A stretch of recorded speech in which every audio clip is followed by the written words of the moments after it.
Hello everyone, Gnarliest here, and I'm going to be giving you a patch 1.4 release notes analysis on Project Cars. They plan to release this patch soon, hopefully, and we can get some of these bugs fixed out of the game. I'm really excited to see what this patch will do to the game and how it improves the game. And I'll be giving you going over some of the more notable fixes in this patch. Obviously, you can see that there are quite a few fixes in this patch. I'm not going to be going over all of them, but just some of the more notable ones that I think will impact you the most. So let's get started.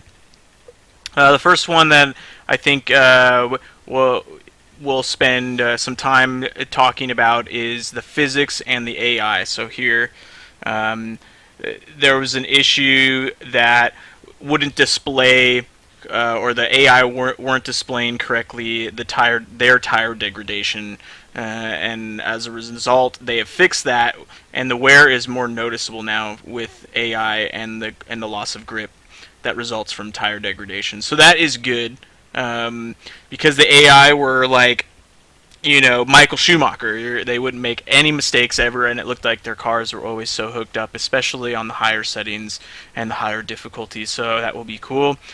The next change I see is the AI will now show more realistic grip loss when running on slick tires in the rain. I mean, this is a pretty good change because if you're on slick tires in the rain, and it should be pretty slippery. So I'm glad to see that they're doing some of those changes. That's more of like an authentic change to make the game seem more real, and I like that. The next section we're going to go over is on the online fix. They fixed a lot of the issues on the online playability and the bugs that people were experiencing. So the first one here fixed an issue where the player was sometimes given a large time penalty when exiting the pit lane. That is a huge one. I've experienced it many times. I'm sure you guys have as well. And it inhibited you from ever playing sessions that were longer than like 5 laps, or sessions that required a pit. So like let's say a 20 lap race, and you had to pit, at lap 10 or something, or longer, like a 50 lap race, and you had to pit at lap 25 or something. It wouldn't allow you to do this because you'd race 25 laps and then you'd pit, and then you'd come out of the pit lane with some random penalty and of like 20-minute penalty, and it wasn't fun. So I'm glad that they're fixing that. It's going to allow us to be more diverse in our session setups and creating longer races with pit stops and stuff. So that's really cool. Next one in this list is this one here. Fix an issue that at times would prevent a player from entering a race after joining a second online lobby. There were a whole host of bugs joining online lobbies, and there's still, in this current patch, there still is. There's multiple times where you go in and the game won't let you join the race, or you can't change the views once you get in, and so hopefully this will address those issues, because I know that a lot of people were deterred away from the game having experienced a lot of these bugs. So hopefully those little tiny joining online sessions and stuff will be fixed. I'm going to be spending more time focusing on PC because that's what I play. And I don't have much experience playing on the PS4 or Xbox One, so I feel like it's unfair for me to give my opinion on those systems and those changes for those systems. So I'm going to be sticking with the PC. So it looks like this other change they did. The lobby browser now automatically extends the search distance for lobbies when not enough of them are found using the default filter. Lobbies that are hosted further away therefore have potentially worse latency to all peers appear at the bottom of the browser. And so I think what this means is that previously what you had to do in order to get lobbies to show up on your screen is you had to change, like you had to go into your Steam settings, change the download folder to like a different location where where maybe people were awake. Like let's say it was midnight where you were, and you changed the location to somewhere where it was like noon. At their location, where people are awake at that time, so there's probably going to be lobbies there. I think what this change does, though, is that even if there are no lobbies found, it will automatically search further away for you, so you don't have to do those kind of workaround settings in Steam. But we'll see. I'm not sure if that's exactly what that does, but I think that is on the right track. They improved a lot of the force feedback settings, and more noticeably, it looks like they improved the force feedback strength and tweaked the default force feedback parameters for all supported wheels based on community feedback. So that's really cool.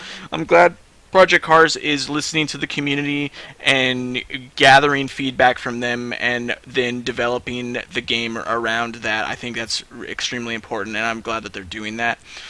And so the further enhancements to the steering feeling and improved blending between tire force springs and steering lock springs.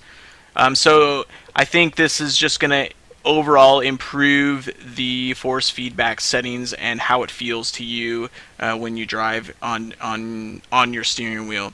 The way that I kind of look at the force feedback settings, I mean, there's been so much buzz going around this game in force feedback settings because all the wheels have been behaving differently, and it seems that all the wheels require different settings depending on which wheel you have.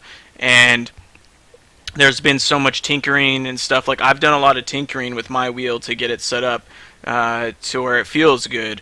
But here's the other thing to that. Your force feedback settings are just it's giving you the feeling of the car on the road. It's not necessarily going to make you faster, like a faster lap time. That's going to come in with like the tuning of the car and the setups inside the game of the car. But what it will do, these enhancements to the force feedback, it will help you feel the car better to better accurately change the car to what you want it to do.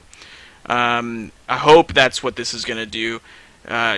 For right now, it's actually pretty good. At least on my steering wheel, I use the Thrustmaster T500, and I feel like I can feel it pretty well. But if they can make it better, that's just a bonus.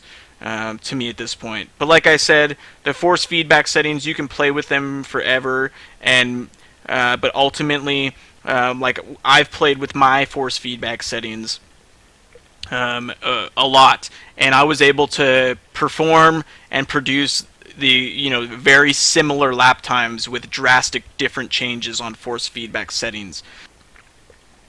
What I think the force feedback settings will help with are with new players. They were having a hard time coping with some of the force feedback settings, and it was creating a lot of inconsistencies in driving, lots of frustration and spinning out and stuff like that. Hopefully that this will address that. So despite the fact that these force feedback settings, you can tinker with them and change them, and it might not make you faster, but hopefully it will make this change will make it more consistent. A lot of these other changes in the vehicle section here, they've just fixed, fixed a fuel pressure gauge calibration in several cars. Just little things. I mean, these things aren't going to be too drastic or noticeable, I think. These are car specific. Some of these changes are car specific. So like the Lotus 772D improved handling characteristics, exposed bump stop to be adjustable in the vehicle setup, which is really good because the bump stops are key into creating the car so it doesn't bottom and stuff. Reduced cold sensitivities in slick tires, adjusted the AI speed, wear range. So they've done a whole host of changes to so many different cars. The McLaren 12C GT3 car adjusted the vehicle pose to more accurately match the real car. So this is a more like an authentical change, making the game as real as possible, and that's really cool. So they've added a lot of like improvements but also they've gone into the details to make the game even more real than it already is. Lastly, to some of the other changes, more notable changes in this patch, looks like they will be, Bathurst removed the cones in the pit lane that were causing cars to get stuck. That's just a little bug that was happening. Fixed some number of accuracy issues around the track on Watkins Glen. These are all, maybe minor things that you might not notice, but all the little details matter in the overall scope of the whole project. So this is really cool that Project Cars is going into these sorts of details. And that's pretty much it. If you guys want to go more in depth with your own analysis into these patch notes, I will provide a link in the description below, and you can check it out yourself. But as far as my analysis, this is that's about it. And I hope you guys jump in the game and come see me on stream. Follow me on Twitter. I'm a relatively new streamer planning to get as best as I can at this game, and we'll be doing some driving, instructing, and how you can be a better driver in Project Cars, along with lots of setup analysis. I try to stream almost every night. But if you want to follow me more closely, follow me on Twitter, and you can see I've always post my stream schedules up there and stuff like that. So hope you guys enjoyed this review of Project Cars, the 1.4 update, and I will see you guys in my stream or in the next video. Catch you guys later. This has been Gnarliest. See you guys in the next one.